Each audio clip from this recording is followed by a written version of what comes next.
أعوذ بالله من الشيطان الرجيم. بسم الله الرحمن الرحيم.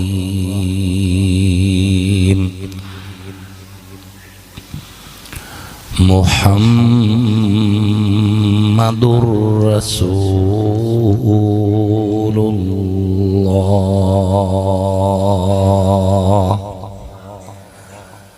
والذين معه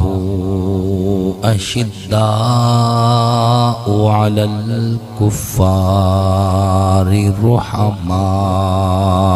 بينهم تراهم ركعا سجدا يبتغون فضلا من الله ورضوانا.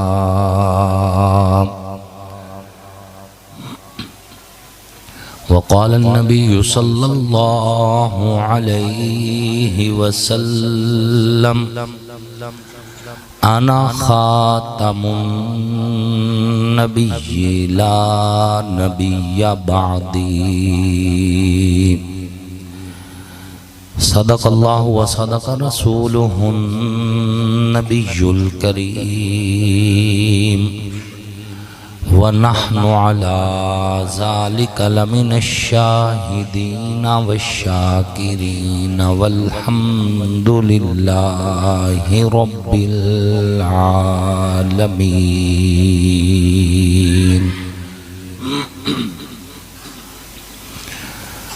سب سے پہلے مشیت کے انوار سے نقش روئے محمد بنایا گیا، پھر اسی نقش سے مانگ کر روشنی بزم کون و مکان کو سجایا گیا. وہ محمد بھی احمد بھی محمود بھی، حسن مطلق کے شاہد بھی مشہود بھی، علم و حکمت میں وہ غیر محدود بھی، ظاہراً امیوں میں اٹھایا گیا. حشر کا غم مجھ کو کیوں کر ہو قاسم، میرا آقا ہے وہ، میرا مولا ہے وہ، جس کے دامن میں جنت بسائی گئی، جس کے ہاتھوں پہ کوثر لٹایا گیا. واجب صد تکریم محسنین ملت علماء کرام، لائق صد تکریم قراء اعظام، نہایت ہی سعادت مند ثناخان رسول عربی صلی اللہ علیہ وآلہ وسلم، اللہ اور اس کے آخری پیغمبر حضرت محمد مصطفیٰ علیہ الصلوۃ والتسلیم کی نبوت، ختم نبوت پر ایمان رکھنے والے، توحید و سنت کے علمبرداروں، صحابہ کے غلاموں، اہل بیت کے حبداروں، آپ سب لوگ اور ہم اللہ کے فضل و کرم سے اللہ کے گھر میں جامع مسجد القریش کے اندر ایک دینی، تبلیغی، اصلاحی، نورانی اور روحانی محفل میں اکٹھے ہیں، جس محفل کو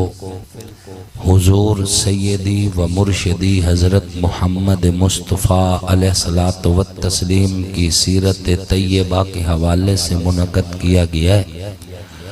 اور حضور کے یارانے اور آقا کے گھرانے کی عزت و عظمت کے حوالے سے منعقد کیا گیا ہے.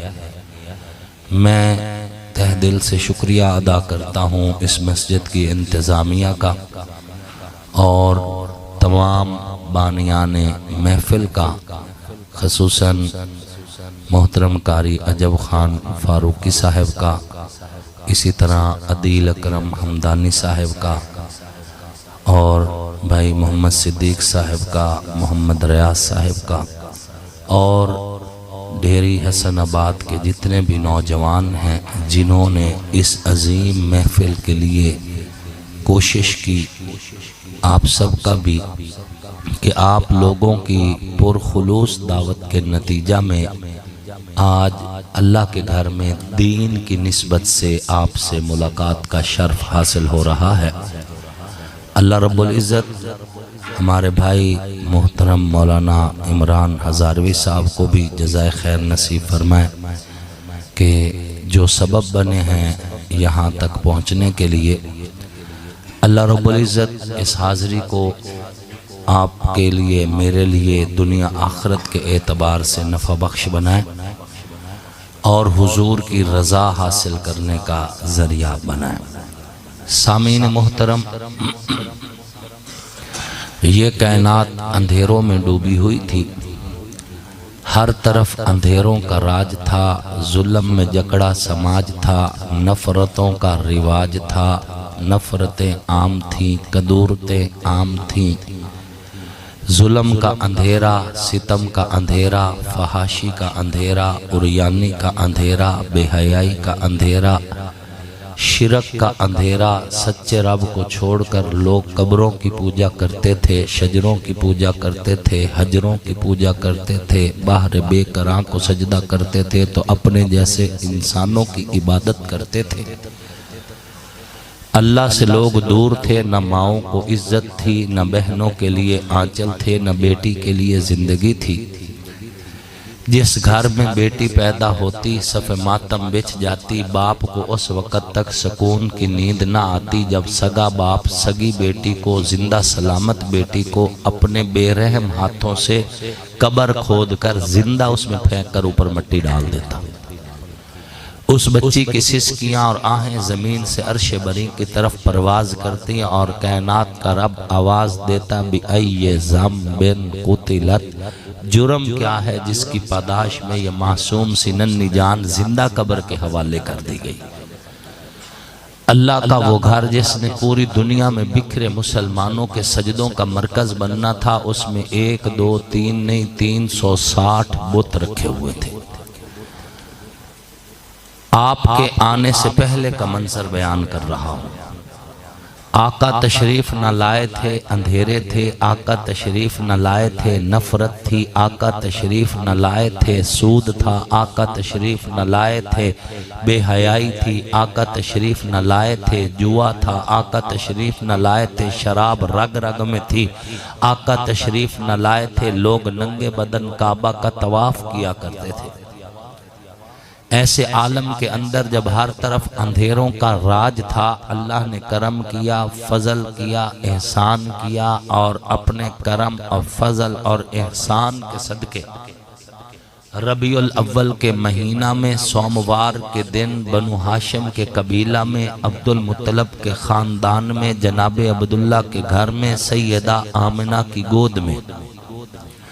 صبح صادق کے وقت ایک مہجبی بچے نے جنم لیا، ایک مقدس ہستی کی آمد ہوئی، ایک پاکیزہ ہستی نے دھرتی پہ قدم رکھا۔ میرے پاک پیغمبر کی صورت میں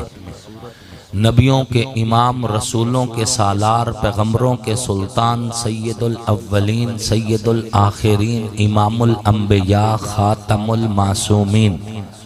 سرور کونین، سید الکونین، ہادی و مہدی، کائنات کی روح، کائنات کی جان، جناب سیدنا محمد الرسول اللہ کی آمد ہوئی۔ آقا کے آنے کی دیر تھی، 900 سال تک محنت کی ضرورت نہیں رہی، 300 سال بھی محنت نہیں کرنا پڑی، 100 سال تک بھی محنت کی ضرورت نہیں رہی۔ عمر مبارک جو ظاہری ہے اس کے صرف 63 برس، اور ان 63 برس میں سے صرف 23 سال اظہار نبوت، اور ان 23 سال اظہار نبوت میں سے 13 سال مسلسل مصائب میں، اور صرف 10 سال مدنی زندگی۔ 23 سال کے مختصر عرصہ میں دنیا کو انقلاب سے واقفیت ملی تو حضور کے صدقے، کائنات میں اجالے ہوئے تو حضور کے صدقے، ایمان کی دولت ملی تو حضور کے صدقے، قرآن کی نعمت ملی تو حضور کے صدقے۔ یہ بات ذہن میں رکھنا۔ بعض جاہل اور لا علم طبقہ یہ کہتا ہے کہ اہل سنت حضور کو 40 سال کے بعد نبی مانتے ہیں، 40 سال تک یہ حضور کو نبی ہی نہیں مانتے، حالانکہ یہ محض پروپیگنڈا ہے۔ حضور علیہ الصلوۃ والتسلیم کے بارے میں اہل سنت والجماعت اور اہل سنت کے تینوں طبقات دیوبندی، بریلوی، اہل حدیث تینوں کا متفقن علیہ عقیدہ یہی ہے کہ جب بحر نہ تھا، بر نہ تھا، خشک نہ تھا، تر نہ تھا، سما نہ تھا، سمک نہ تھا، چاند نہ تھا، فلک نہ تھا، نہ